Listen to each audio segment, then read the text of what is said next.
We just did an example explaining what happens between a $300,000 standard purchase in Australia to a $35,000 say purchase in the US.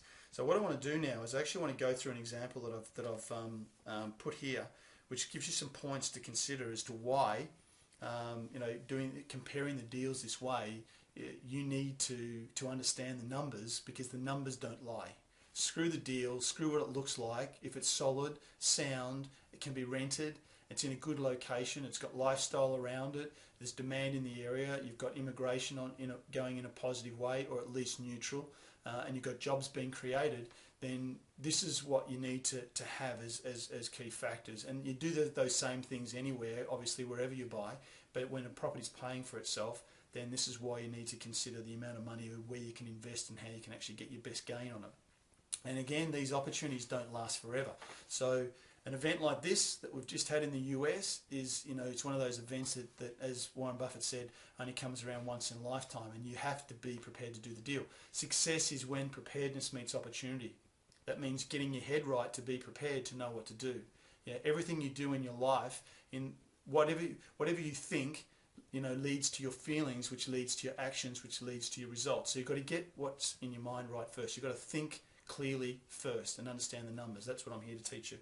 Okay, interesting comparing the deals. The US deal was cash flow positive day one. The US deal, just a quick recap, was a $35,000 property that's generating $3,500 positive cash flow in your pocket after all costs. Yeah, all costs $3,500, and you've got borrowings on it as well. So borrowings on the property, but it's still putting $3,500 positive in your pocket. The Australian deal that was a $300,000 property was taking $4,000 odd out of your pocket, $4,050 out of your pocket every year. So you've got to find that money every year.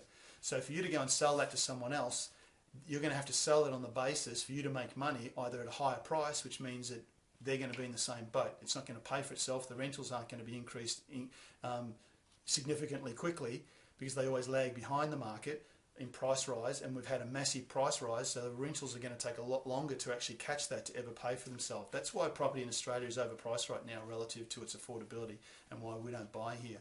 And that's not just our sentiment, that's plenty of other people as well. So what we're saying is you've got the $300,000 property example to this $35,000 property. The US deal's cash flow positive day one. The Australian deal costs you $4,500 to keep. The US financing is 70% of the contract. The Australian financing is 80%. Okay, so not a lot of difference there. The US house price is below replacement value. Absolute critical point. Below replacement value. If you cannot put a property back on that lot for what you're paying for it, is that a good deal or a good deal? I'm telling you right now, that is an absolutely unbelievable deal. It's paying for itself, and you can't replace it for that. What does that mean? It means that there's no new starts going to happen in that area. So the builders that were building new homes in that area won't have work.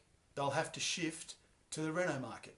Yeah, and why do I know that? Because I've been through that industry. I've spent 20 years in construction. So I know that this is exactly what's going to happen. People are going to shift from the building of new into the reno market, because if you're going to build a new property, but up the street you can buy a property for 1/10 of what it's going to cost you to build a new property, why would you go and build a new property right now? Just doesn't make sense. You'd have to be an absolute nuffy to do that. It's not going to happen. So what's going to happen is people are going to buy the old properties, sit on the old properties and renovate them. When they renovate those properties, whether it be a homeowner renovating or an investor coming in and tidying them up, it adds value to the property, which is going to drive those up, which is going to drive the rentals up quicker, but they're already paying for themselves anyway, so you don't need the rents any higher. Yeah? But if you're involved in a new property, then you need to obviously service that mortgage. This is exactly the same thing that happens in Australia. The mortgages are not serviced by the rentals. If they're not serviced by the rentals, and that's what pays for the property, that means that the deal is overpriced. And there's one way there's two things that can happen. The price of the property can come back, or the rentals have to have such demand to increase the rentals over that next lagging period.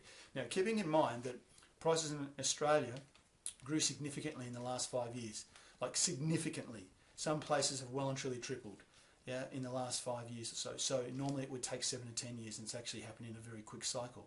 Typically, rentals lag behind 2 years.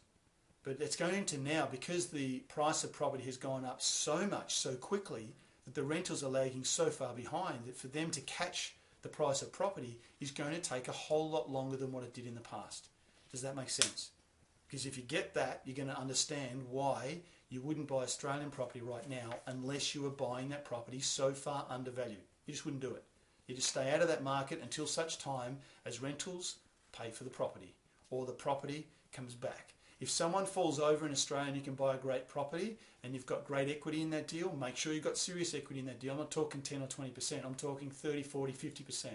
You're buying a $500,000 house that you don't really want to spend $500,000 on, but if someone's falling over and you get it for $250 and you know it's valued at $500 right now and the rentals are actually going to get close to servicing that all, buy that deal.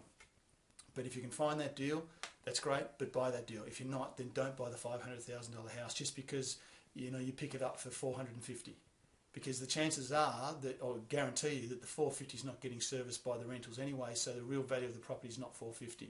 And it won't be $450 if we end up with a tough financial market in Australia. It could easily come back even more. So that's what you need to consider there.